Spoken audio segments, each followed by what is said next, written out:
Bill and Pat were a young couple in their mid-20s. The moment Bill met Pat at the age of 18, he knew right away that this was the woman he was going to marry. It was truly love at absolute first sight. After Bill and Pat got married, Bill was deployed to Vietnam to fight on the front lines in the Navy. Pat stayed at home and she played the part of the loyal and dutiful military wife. Pat was an accomplished barrel racer and she kept her love for horses throughout her entire life. While Bill was deployed in Vietnam, she spent her time working as a ranch hand and she continued to spend her days riding horses all the time.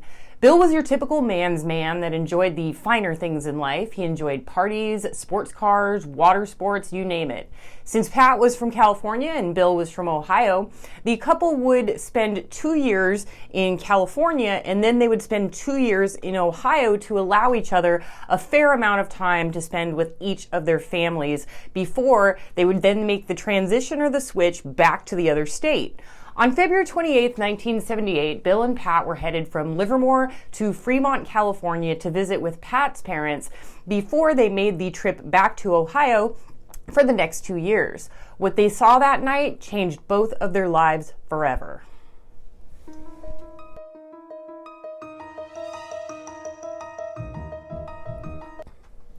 Niles Canyon is a long stretch of road that is often used as a bypass by commuters that are traveling between Livermore, California and Fremont, California instead of using Highway 680. This is a 2-lane road full of beautiful scenery, including streams, creeks, large trees, and slightly winding roads. While this road is not to be known particularly difficult for driving or a treacherous drive, it is here where so many accidents happen and many people have unfortunately lost their lives. On February 28, 1978, Bill and Pat were driving along Niles Canyon Road from Livermore to Fremont, California to visit with Patricia's parents before making a move across the country to Ohio where Bill's family lived.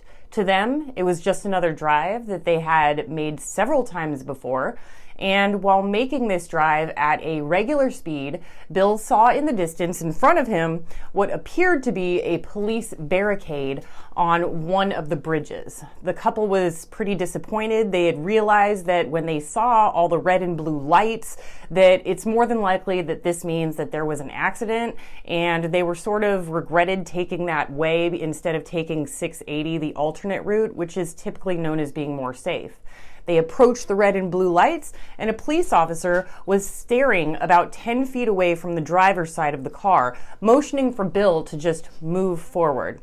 But something wasn't quite right with this police officer. The police officer was an African-American male. He was standing about 6 feet tall, but he had the strangest blank stare on his face.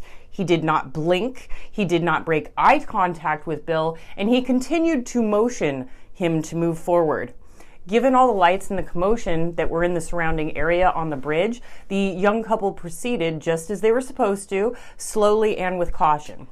As they were slowly driving across the bridge, Pat looked outside of her window and she saw something else that was really strange. She noticed a little person, or also known as a midget, that was sitting on the edge of the bridge with their feet kicking over the side, laughing hysterically as if they had just heard the funniest thing in their life.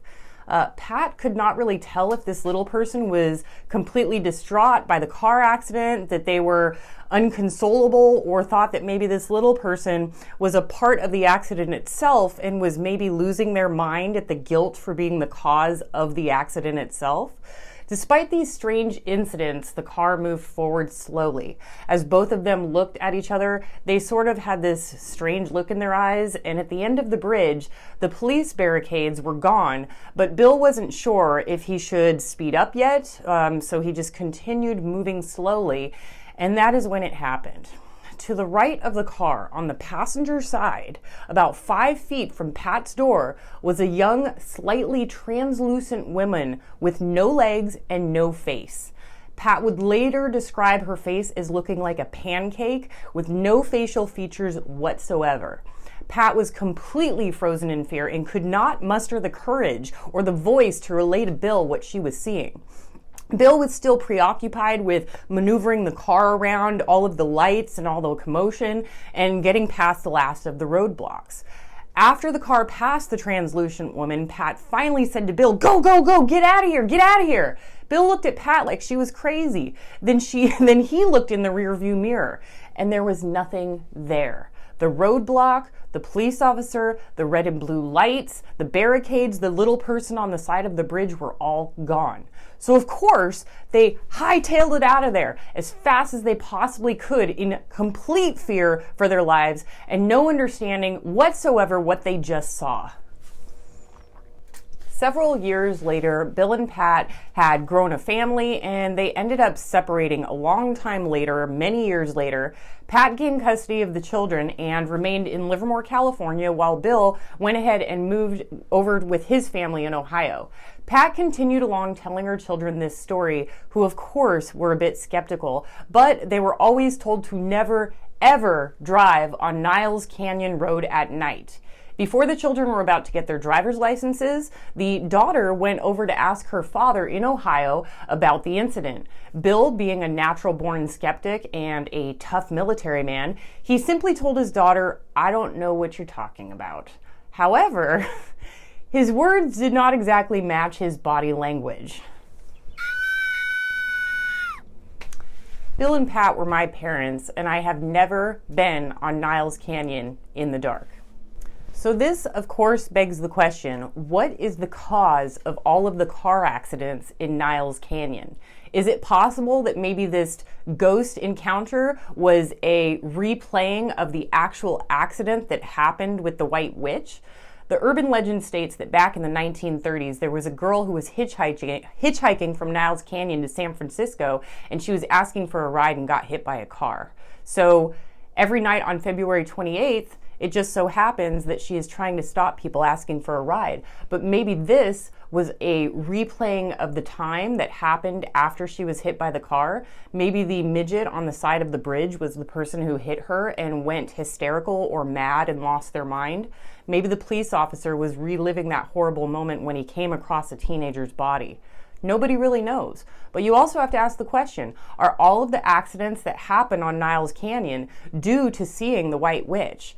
If I were seeing somebody translucent with a pancake face on the side of the road, you bet your bottom dollar I would be speeding up and be in fear for my life, which might cause me to crash. All right, folks, that is going to do it for today. Go ahead and subscribe and like if you are interested in these types of videos so that I know that you like them and I can continue to make them for you.